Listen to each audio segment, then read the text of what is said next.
Magandang araw mga kababos. Narito ang latest news ngayon sa PBA. Ball Manut Ball out na buong PBA playoffs. TNT may bago ng import kapalit ni Bobo. Barangay Ginebra may good news para sa Game 3 ng semifinals.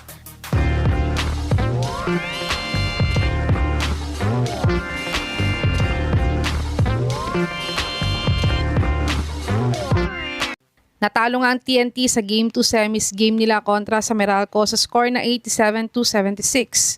At ang best player ng larong ito ay si Chris Newsome na nagtala ng 24 points, 4 rebounds at 3 assists sa kanilang panalo. At sa panalo nilang ito ay tabla na sila sa semifinal series nila ng 1-1.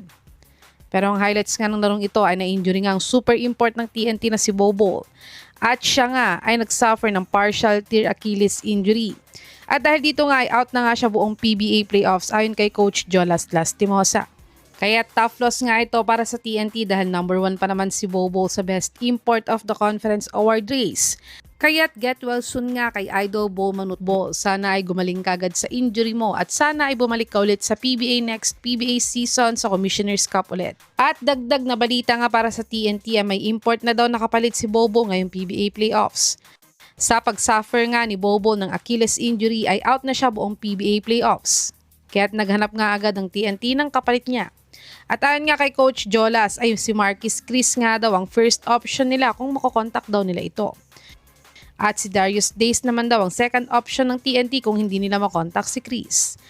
At ang third option pa daw nila ay itong backup naturalized player ng Gilas na si Angelo Kwame.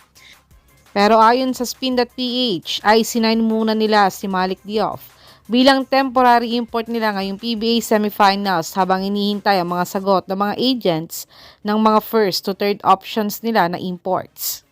Kayo mga kababo, sa tatlong options ng TNT, sino sa tingin nyo ang maaaring makatulong sa kanilang mag-defend ng title nila ngayong conference?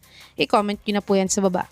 Tumungo naman tayo sa balitang may good news nga daw ang Barangay Ginebra sa Game 3 ng PBA semifinals. Nanalo ang Gene King sa Game 2 nila kontra Rain or Shine sa score na 109-101.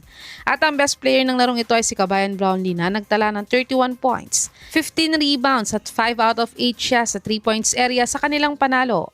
At sa panalo nga nilang ito, natabla na nilang semifinal series nila sa Rain or Shine na 1-1.